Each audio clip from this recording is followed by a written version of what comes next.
Okay, so the question is to describe photosynthesis. So photosynthesis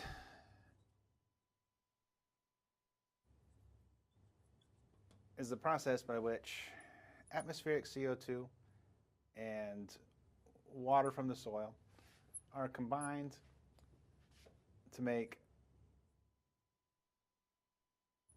a simple carbohydrate, usually represented as glucose, and molecular oxygen. Now, this process is driven by light and is the basis for the vast majority of life on this planet.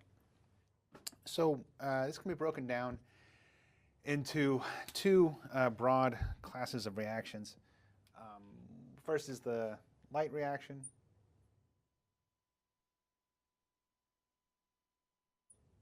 Second is a dark reaction. That's not a very good descriptor for this set of reactions for reasons that I'll get to in a minute, but for now, it's a useful way to keep them separate. So photosynthesis takes place in all green parts of the plant, stems and sepals and so on, but mostly in the leaves. And if you look at a cross-section of a leaf, you'll see cells packed closely together on the top side and more loosely on the bottom side. These are all parenchyma cells. The tightly packed ones are palisade parenchyma, and the loosely packed ones are spongy parenchyma. And then you have these pores that are actively opened and closed by the plant in response to the environment, called stomata, mainly on the underside of the leaf, but also some on the top side. The function of those pores is to allow CO2 to diffuse into the leaf and to allow water vapor and oxygen to diffuse out. So these cells, these green cells, contain organelles called chloroplasts, which are bound by a double membrane, the result of an ancient endosymbiosis when a photosynthetic bacteria was engulfed by a plant that then failed to consume it. And the key structure here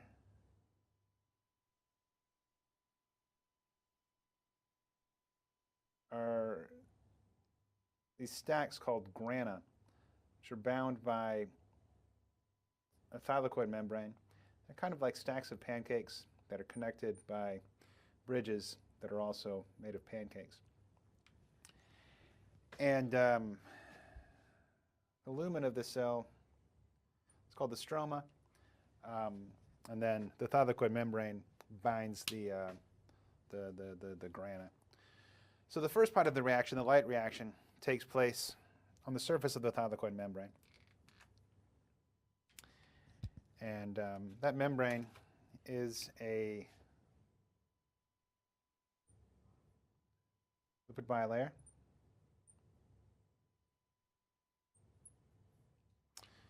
In which is embedded a number of important proteins.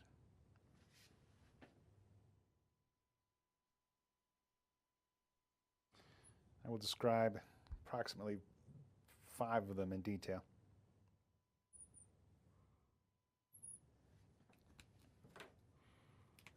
So in between, you have more bilayer.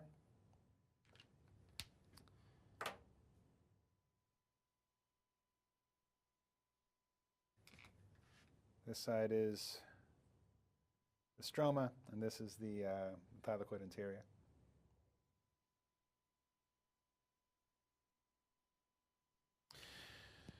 So the critical light capturing devices are photosystem 2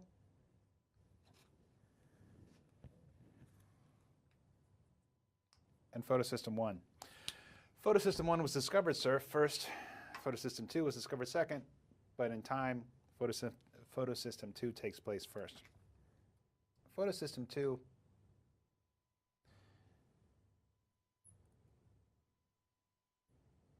captures light from the sun at a pigment called P680 because its absorption spectra is centered at a wavelength of 680 nanometers. There's also a large number of accessory pigments that are able to capture a broader wavelength of light and then bounce it down to this wavelength, but at the reaction center, the energy is at this wavelength. And so what photosystem 2 does is participate in a reaction where molecular oxygen is split, and each molecule gives you, when water is split, and each molecule gives you half of a molecular oxygen and two protons. Now, oxygen in water is extremely oxidized. The oxygens are much closer to the oxygen than they are to the protons, and so it requires a significant amount of energy to strip those electrons from water and bounce them up to a higher energy state. So these protons, as this process continues, these protons accumulate and diffuse within the thylakoid. We'll save them for later. In the meantime, the electron, the excited electron from photosystem 2, is then delivered to the reaction center of photosystem 1 through a process that's poorly understood. There's some quantum effects involved regarding the ability of an electron to appear to be in two places at the same time and or to tunnel between two locations without being at an intermediate location. But to make a long story short, in spite of the fact that these two systems are spatially separated, the electron is able to be delivered from one to the other. And the pigment in photosystem 2 absorbs at a slightly longer wavelength of 700 nanometers. Now in photosystem 2, the electron is again excited through the addition of more light at the photosystem and at the accessory pigments. And at this point, that energy is used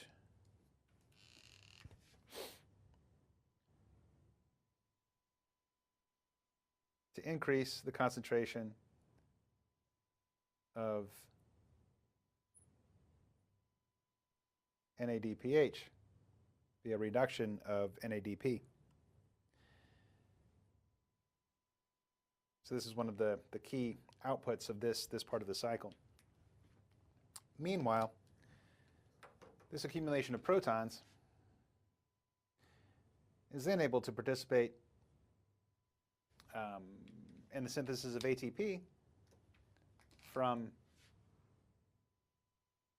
ADP and an inorganic phosphate through the action of a proton motive force, where these protons diffuse down their concentration gradient through the ATP synthase motor and store energy in the form of ATP. So the output of this process is the reducing agent NADPH and the energy storage molecule ATP, which are then able to participate in the dark reactions. Also, as a byproduct, you get molecular oxygen, which then diffuses out of the plant and into the atmosphere and is available for use by other organisms.